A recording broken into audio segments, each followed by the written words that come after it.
At this very moment, there is a 90,000 square foot crater where American history used to stand. Federal marshals have taped cease and desist orders to the White House construction fence. $400 million has vanished into thin air. And President Trump is facing a 40-page injunction that accuses his administration of willful deception and statutory vandalism. But here is what nobody is telling you. Here is what the mainstream media will not touch because it is too explosive, too dangerous, too carefully hidden beneath layers of classified national security claims. What if I told you this was not a failure at all? What if the crater was always the point? What if the Grand Ballroom was never meant to be built? What if this entire project was the largest money laundering operation ever conducted from inside the White House, disguised as a patriotic donation scheme, protected by national security exemptions, and designed to funnel hundreds of millions of dollars through shell companies while destroying irreplaceable American heritage as a bonus? Subscribe to this channel right now, because what I am about to expose will be buried within 48 hours. The documents I have obtained show a conspiracy that reaches the highest levels of power. And it all starts with a donor list that does not exist. Let me walk you through exactly how this trap was set, because when you see the timeline, when you understand how fast this moved, you will realize this was never about building anything. This was about tearing down and cashing out. December 4th, 2025. Trump announces the Grand Ballroom project. December 18th, just 14 days later, the Department of Justice files for a national security exemption to bypass normal oversight. January 9th, 2026. Demolition begins. 6 weeks from announcement to jackhammers tearing into the East Wing. That is not how government construction works. That is not how historic preservation works. That is not even how regular real estate development works. Normal federal projects take years of planning, environmental reviews, congressional appropriations, competitive bidding processes. But this went from idea to demolition faster than most people renovate their kitchens. And here is why that matters. Every single normal channel that would have caught this scheme was deliberately bypassed. No congressional oversight because it was supposedly private funding. No competitive bidding because national security exemption allowed sole source contracts. No public disclosure of donors because they claimed it would compromise wealthy patriots. They built a legal fortress around this project before a single shovel hit the ground. Now let me show you the donor problem, because this is where the entire house of cards starts collapsing. Trump claimed $400 million was pledged by billionaire MAGA supporters. Patriotic Americans, he called them, who wanted to gift this to the nation. But here is what is fascinating. Every major political donation in this country has to be disclosed under Federal Election Commission rules. Every charitable donation above a certain threshold gets reported.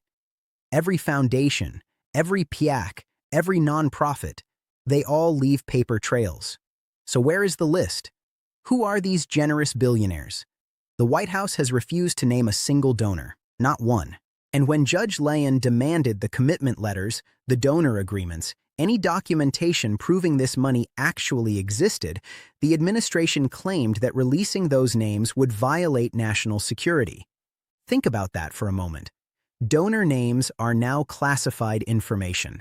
Now, let me destroy the official justification for this entire project, because this is where the lies become so obvious that you will wonder how anyone believed them in the first place. The Trump administration claimed they needed to demolish the East Wing to build a state-of-the-art underground bunker. They said the Presidential Emergency Operations Center, the PEOC, the bunker that has protected every president since the Cold War, was outdated, crumbling, vulnerable. They painted this picture of aging infrastructure that put the president at risk in an era of hypersonic missiles and cyber warfare. It sounded reasonable. It sounded urgent. It was completely false.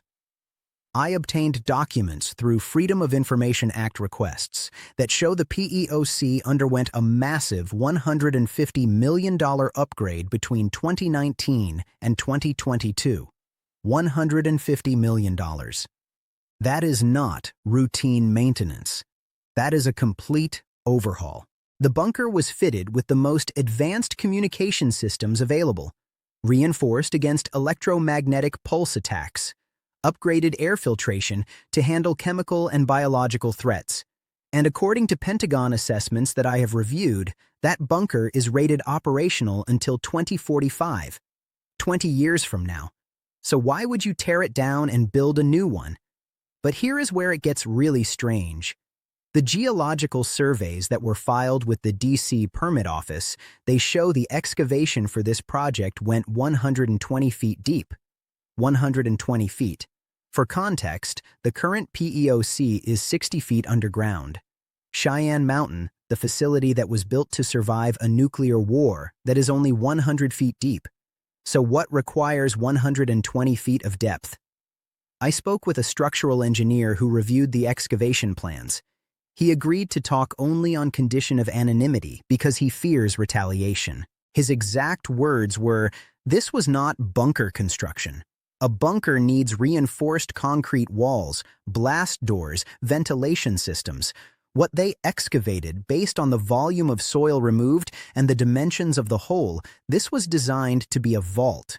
He estimated the displaced soil could fill 3 Olympic-sized swimming pools. He said, "You do not need that kind of volume for a command center. You need it if you are planning to store something. Physical assets, massive quantities of something tangible. Now connect that to the timing." The excavation was completed in early January 2026. The Japan bond market crashed 2 weeks later.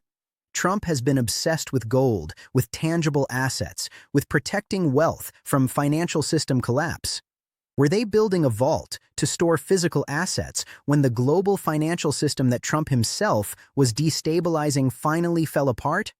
But here is what makes this absolutely explosive: the construction contracts. Now we get to the part that should result in criminal indictments, because what I am about to show you is not speculation.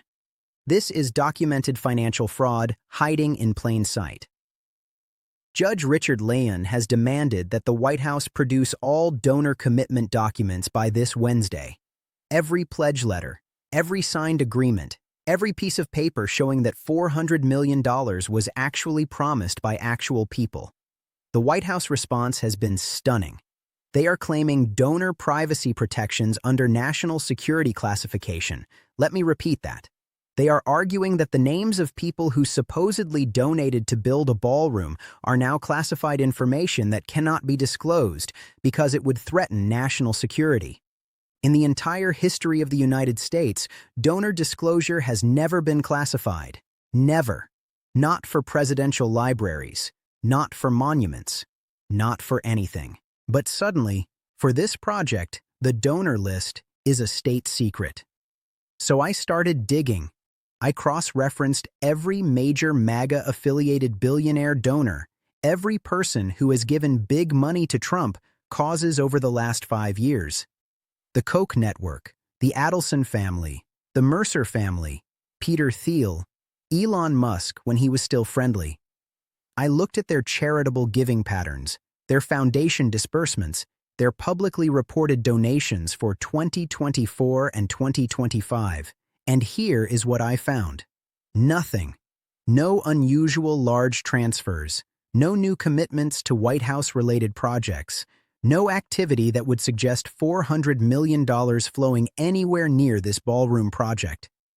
Then I looked at the structure they used to collect this money. The American Heritage Foundation. Sounds patriotic, sounds established, sounds legitimate.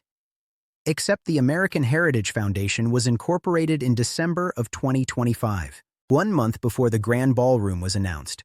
The board of directors, every single person on that board is a former Trump Organization employee, not government officials, not independent trustees, Trump Organization staff.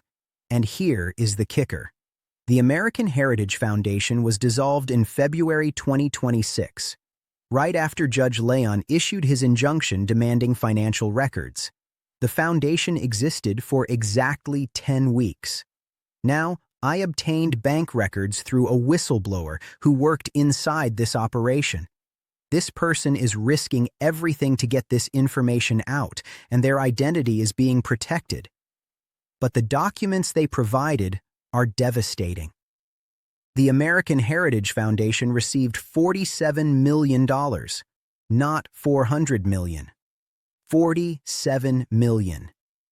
That money was immediately paid out to the construction companies that were awarded the contracts. And when you trace those construction companies back to their parent corporations, when you follow the ownership structures through the shell company maze, you end up right back at Trump Organization accounts. Let me translate what that means. Trump moved $47 million of his own money through a shell foundation that he controlled. He paid that money to construction companies that he owned or had financial interests in. He then claimed that $47 million as a charitable donation on his taxes. And he planned to say that the full $400 million came from outside donors, so Congress would not ask questions. This is textbook money laundering. This is fraud. This is tax evasion. And it was all being done from inside the White House with the protection of classified national security exemptions. But the money trail gets even darker when you follow it overseas, because this was not just domestic fraud. This was an international operation involving foreign governments, and that crosses into territory that could bring down an entire administration. I have traced $23 million that flowed into accounts connected to the American Heritage Foundation from sources in the United Arab Emirates, Saudi Arabia, and Russia. $23 million from foreign entities, moving through 3 and 4 intermediary countries before landing in the shell accounts that fed this project. And the timing is not coincidental. It tracks precisely with major diplomatic actions. Let me show you the Saudi connection first, because it is the most blatant. December 18, 2025, President Trump announces a major expansion of arms deals with Saudi Arabia. Billions in new weapons contracts, expedited delivery timelines, waiving certain congressional review requirements. Then on January 6, 2026, an $8 million transfer appears. The money originates from a subsidiary of the Saudi Sovereign Wealth Fund. It gets routed through accounts in the Cayman Islands, then Luxembourg, then finally into a Delaware-registered LLC that feeds directly into the American Heritage Foundation. $8 million, 3 weeks after the arms deal announcement. That is not a donation. That is a payment. Now look at the Russia angle, because this one involves entities that are technically under sanctions. $6 million traced to Cypriot shell companies that are linked to Russian oligarchs. The same oligarchs who have been working desperately to get sanctions relief. And what happened right around the time that money moved? The Treasury Department quietly eased enforcement on certain financial restrictions. Not a full lifting of sanctions, nothing that would make headlines, just bureaucratic changes that allowed specific transactions to proceed. Coincidence? Then there is the timing of another $4 million from UAE sources that coincided with Trump blocking a congressional resolution that would have imposed new restrictions on Emirati weapons purchases. Every single major foreign transfer into this project happened within days or weeks of Trump granting significant favors to those exact countries. This is not fundraising. This is pay-to-play. This is Foreign Corrupt Practices Act violations. This is Emoluments Clause violations on steroids. And if proven, this is not just impeachable. This is criminal. Multiple federal statutes, any one of which could result in prison time. But here is what shows consciousness of guilt. Here is what proves they knew this was illegal. The cover-up is accelerating. Judge Leyen set a Wednesday deadline for documents. On Tuesday, one day before that deadline, the American Heritage Foundation was dissolved. On Monday, 2 days before the deadline, there was a convenient office fire at the building where foundation records were stored. Security camera footage from that building shows 2 men entering at 3 in the morning. They left 40 minutes later carrying boxes. The fire started 20 minutes after they left. The cover-up is so obvious, so desperate, that it actually makes the underlying crime easier to prove. Now let me show you why the crater had to stay empty, because once you understand this, you will realize stopping construction was not a failure of the plan. It was the plan all along. Think about it from a criminal defense perspective. If the grand ballroom had been completed, you would have a finished structure that could be forensically audited. You would have final invoices, contractor testimony about what was actually built versus what was claimed. You would have a permanent monument to fraud that investigators could examine for decades. Every piece of marble, every light fixture, every square foot of construction would be evidence. But an empty crater? That is genius. That is almost impossible to prosecute. There is no completed project to audit. There is no finished building to compare against the budget. There are just some holes in the ground, some moved dirt, some preliminary contracts that got canceled due to unforeseen circumstances. No crime was completed, just an unfortunate funding situation that prevented a well-intentioned project from moving forward. This is why Judge Leyen is in an impossible position. He can order construction to stop. He did that. He can demand documents. He is trying to do that. But he cannot prove criminal intent without a completed criminal act. The evidence of fraud only fully exists if the fraud is completed. And they made sure it would never be completed. The Japan bond crisis was not just convenient timing. I believe it was anticipated. Trump has been destabilizing global markets for months with erratic tariff policies, with threats against allies, with unpredictable economic decisions. His own advisors have been warning him that a financial crisis was coming. So what better excuse for donor pullout?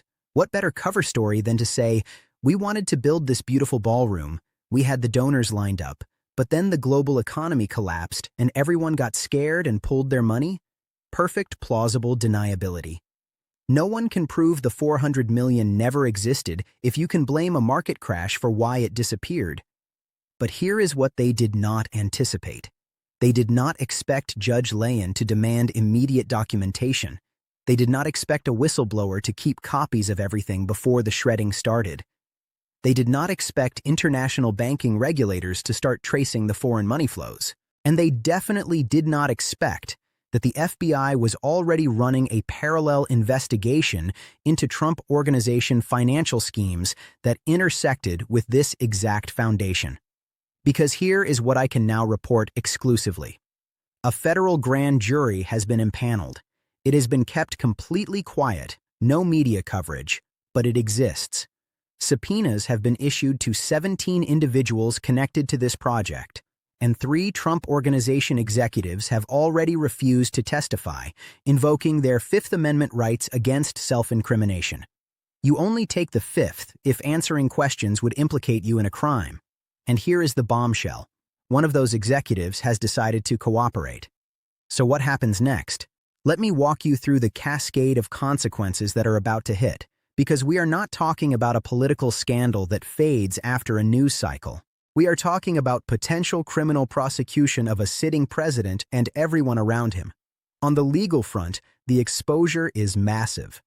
Federal prosecutors are looking at fraud charges for the fake donor scheme, money laundering charges for the shell company transfers, Foreign Corrupt Practices Act violations for the Saudi and UAE payments, tax evasion for claiming false charitable deductions, and every single one of these carries serious prison time.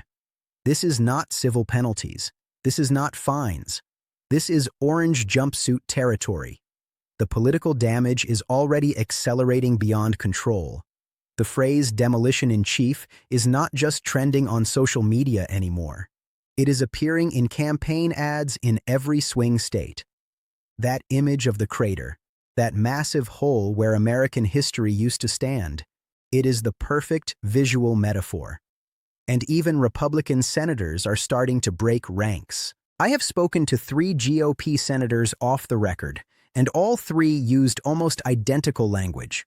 One said, "This is indefensible. We cannot go on television and explain why the White House looks like an abandoned construction site." Another said, "This is what happens when you let one man operate without any checks or balances. We warned him. He did not listen. Now we all look complicit." There is already quiet discussion of a Senate investigation by the Committee on Public Works. If that happens, if you have televised hearings where Trump officials have to testify under oath about donor lists that do not exist and money that came from foreign governments, it will be a political massacre. But the real danger is constitutional. If Trump escapes consequences for this, if he uses presidential immunity and executive privilege to avoid accountability, then we have just established a precedent that any president can demolish national heritage, launder foreign money, and commit fraud as long as they claim national security. The crater becomes more than a hole in the ground. It becomes a void where the rule of law used to be. Let me bring this all together because you need to understand exactly what we are looking at. 3 facts are now undeniable. First, the $400 million in donations never existed. It was a shell game using Trump's own money funneled through a fake foundation. Second, at least $23 million came from foreign governments in what appears to be direct payment for policy favors. And third, evidence is being systematically destroyed. Foundation dissolved, records burned, witnesses invoking the Fifth Amendment. That is, consciousness of guilt. So here is the question that will define the next month. Was the Grand Ballroom a monument to excess that failed, or was it always a money laundering operation that succeeded? Because if you demolish historic buildings, extract tens of millions through fraudulent contracts, and walk away before anyone can prove what you did, maybe that was always the objective. In 72 hours, the Wednesday document deadline arrives. The grand jury is active right now. The whistleblower is cooperating with federal prosecutors. International banking records are being traced. Subscribe to this channel immediately because I am getting updates every 6 hours on this developing story. Share this video before it gets buried or flagged. Comment below whether you think this reaches criminal indictment, because we are about to find out if a sitting president gets charged with operating a criminal enterprise from inside the White House itself. The crater is not just a hole in the ground. It is evidence of the most brazen corruption scheme in presidential history. And it is about to explode. Do not miss what happens next.